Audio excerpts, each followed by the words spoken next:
Hola amigas, amigos, ¿cómo están? Mi nombre es Delfina, esta es otra charla de piso que creo que este segmento se va a llamar así que espero que les guste. Hoy vamos a atravesar un poco lo que son las fantasías y cómo pueden ordenar una época, principalmente las fantasías en época de crisis, que fue lo que estuve pensando durante la semana. Espero que despierten algún debate en ustedes y que les potencie a pensar y a descubrir más de algunas de las cosas que voy a estar nombrando. Así que sin más preámbulo, vamos. Bueno, amigas, para atravesar esta fantasía, este análisis de la fantasía, vamos a recurrir a la década de los 80, por un lado por un capricho mío, porque me encantan los 80, y por otro lado porque tiene su razón de ser en cómo se configuró una fantasía y un espacio de expresión artística en Argentina luego de la última dictadura militar, y cómo el cuerpo estaba atravesado por toda esa dimensión social y política que se gestó a partir de la primavera democrática. Como decía, tengamos en cuenta que luego de la última dictadura militar, en un periodo de censura y donde los cuerpos estaban milimétricamente limitados por cómo te veías y por la idea de que podías levantar sospecha y todo eso, porque podías llegar a ser un motivo de censura, de secuestro, de desaparición. El cuerpo durante los 70s y los 80s tiene una dimensión política muy fuerte y muy explícita. El cuerpo en sí es un territorio político todo el tiempo, pero hay momentos en los que se vuelve más explícito, y por eso también vamos a estar revisando los 80s. Primero quiero hacer un recorrido por las subculturas que habitaban los 80s y las formas en las que se empezaba a gestar esa expresión a través del cuerpo. Por un lado, las mujeres, que voy a tomar el grupo Gambas al Ajillo, que está formado por Alejandra Fletchner, María José Gavín, Verónica Ginás y Laura Marquert, que es un grupo que logra exponer una crítica desde una perspectiva feminista y logra exponer como cuestiones de machismo, de roles de género, y lo hace a través de la burla, del humor, de la ironía, principalmente en el paracultural. Este grupo es realmente excelente. Siempre que alguien logra poner una crítica social a través del humor, la verdad a mí me parece fantástico, y este grupo lo hizo de maravilla. Y por otro lado, vamos a estar con Virus, una de mis bandas de rock nacional favoritas. Federico Moura, yo te amo. Y vamos a ver cómo el rock nacional más intelectual y clásico tenía esta perspectiva súper academicista de cómo debía ser, y Virus viene a traer como una nueva perspectiva a través del cuerpo, en el que lo principal y lo primordial era el goce, el disfrute, el placer, y saber cómo crear esa fantasía a través de las sensaciones del cuerpo, sin necesariamente hablar de política en términos explícitos, sino de que también el hecho de disfrutar y de habitar el cuerpo de una manera libre era también una perspectiva y un posicionamiento político en sí. Lo importante de las fantasías en estos territorios es lograr articular esto como un deseo colectivo, por ejemplo, a través de cómo se posiciona el cuerpo ante la mirada de un rock que solía ser machista, que suele ser machista incluso hasta el día de hoy, que suele ser súper homofóbico, y a la vez mujeres que tratan de poner en tela de juicio ciertas prácticas que tienen que ver con el cuerpo de la mujer, con el rol de género, con la sexualidad de la mujer y con todas estas cuestiones que a través de la liberación y de la expresión artística logran plasmar y como sublimar todos estos deseos de maneras en las que no siempre son explícitas, y eso es como lo más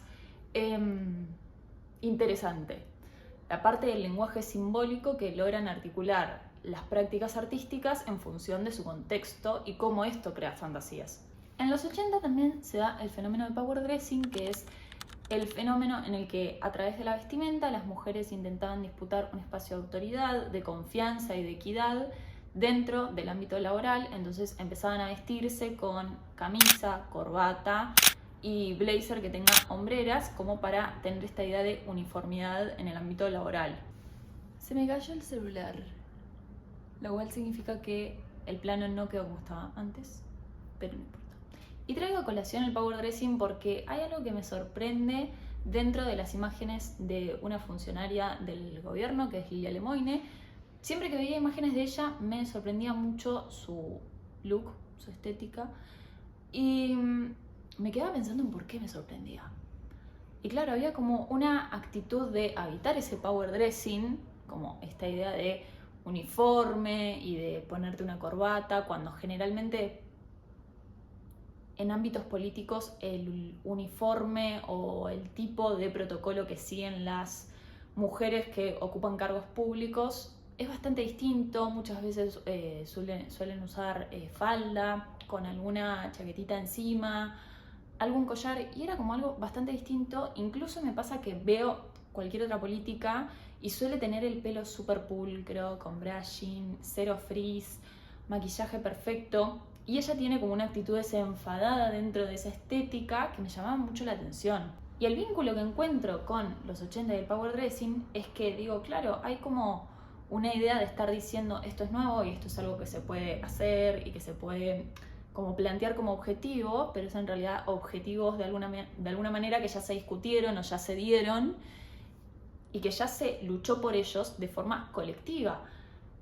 Lo cual también coincide mucho con la perspectiva y el tipo de narrativa que trata de mostrar La Libertad Avanza. La idea de desacreditar en cierto punto las luchas colectivas, sobre todo muchas veces el colectivo feminista, para imponer la idea de que la individualidad y la subjetividad es mucho más importante que lo que se pueda lograr en conjunto. Y esta definición de que prima la subjetividad y el individualismo y la pasión propia y los intereses propios me hacía acordar mucho al romanticismo, en ese periodo de expresión artística en el que se compartían todas estas características y además había una idea de expandirse y de contemplar la naturaleza y como de ir más allá. Muchos artistas empiezan a viajar y empiezan a pintar paisajes de otros países y demás. Y esto sucede a finales del siglo XVIII. Tengamos en cuenta que a la par se estaba gestando una crisis social, política y económica que daría como resultado la Revolución Francesa y la Revolución Industrial. Ahora, ¿por qué es importante el romanticismo o por qué acudo a él? Bueno, un poco por esta relación que encontraba entre sus similitudes. También creo que hoy por hoy, por supuesto que atravesamos una crisis social, política y económica a nivel nacional, pero también a nivel mundial, y también de una forma de vivir y de tratar de entender las nuevas tecnologías y demás, que de alguna manera en ese periodo también venía un poco de esa mano. El periodo anterior al romanticismo es el neoclásico, y durante el neoclásico también sucedía como todo el periodo de la Ilustración, donde se hace mucho avance científico y donde se descubren muchas cosas que permiten esta expansión del conocimiento. Y a partir del romanticismo me quedaba pensando en esta idea de romantizar la vida diaria que tenemos actualmente y de vivir esas experiencias chiquititas y como tratar de que todo tenga un cierto placer estético y visual, o que nos genere algún tipo de placer, aunque sea mínimo, en las cosas más pequeñas de la vida diaria. Me daba cuenta que en los 80s esa fantasía tenía un espacio donde plasmarse con gente con la que te encontrabas en esos espacios y con las que compartían un momento en específico, y que ahí se articulaba esa fantasía. Y a partir del romanticismo me quedo pensando en cómo hay una estetización y una romantización de la vida cotidiana del hoy, en el que lo más mínimo, un trayecto en bondi, un café, el momento en el que te estás cocinando una comida, no sé, lo que sea, termina teniendo como este peso y este valor de tratar de construir una fantasía y un refugio de alguna manera de esta vida cotidiana que se vuelve insostenible en la vida diaria y que te angustia, te enoja, te entristece, etc. Y que esa es la forma en la que construimos la fantasía, de manera individual, pero a través de una pantalla, pero a la vez como es súper corta y súper efímera. Y a partir de esto me doy cuenta de cómo lo rutinario debe sentirse muy especial y cómo tratamos de encarnar estas pasiones también y de volcarlas a nuestra rutina y de tener como esos pequeños momentos en los que en las redes te dicen tipo, no, tu ritual, tu refugio y tipo toda esa pavada. Y es loco cómo se articula la fantasía ahí, como en lugares súper chiquitos y súper rutinarios de la vida diaria. A diferencia de los 80, que había un espacio concreto al que asistir y en el que compartir con mucha más gente. Por ahí hoy tu grupo de amigos es mucho más íntimo, mucho más pequeño, y no hay ámbitos en los que se comparta algo que sea realmente distinto y en los que se pueda gestar, por ejemplo, como en ese momento, una subcultura. Y por último, quiero destacar que Internet últimamente lo último que es una plataforma de diálogo o de expansión o de encuentro, de debate, sino que es ver quién tiene la razón y no es un espacio para pensar o para disfrutar siquiera, como que yo no sé muy bien qué hago en Internet. O sea, sí esto, pero no te digo qué tipo disfruto con TikTok. O sea, sí, pero como que no. Y... Uy, bajón mal. Cuando recién aparecía Internet y parecía una plataforma de diálogo o un lugar de encuentro para la juventud y para distintas subculturas, qué sé yo, el momento de los flowers y toda la pavada, todavía estaba Internet y ahí como que era el medio. Hoy ya no hay medio y Internet tampoco funciona como una plataforma de diálogo y tampoco funciona como un lugar de encuentro o de intercambio, sino como de ver quién tiene la razón y reafirmar mis propias creencias. Bueno, amigas, hasta acá el video de hoy. Espero que les haya gustado esta charla de piso, que creo que va a ser el nombre definitivo. Me gusta bastante, así que creo que va a quedar eso. Espero que les haya disparado algún pensamiento, espero que lo hayan disfrutado, que me hayan podido seguir el hilo, porque siento que fue un poco un cambalache de cosas de ir y venir. Voy a dejar un par de links abajo de info que fui sacando, de grupos que pueden ir mirando. De Gambas al Ajillo, que es el grupo de mujeres que mencioné, de los 80, hay bastante data en YouTube, así que busquen videos de eso. Y nos vemos la próxima.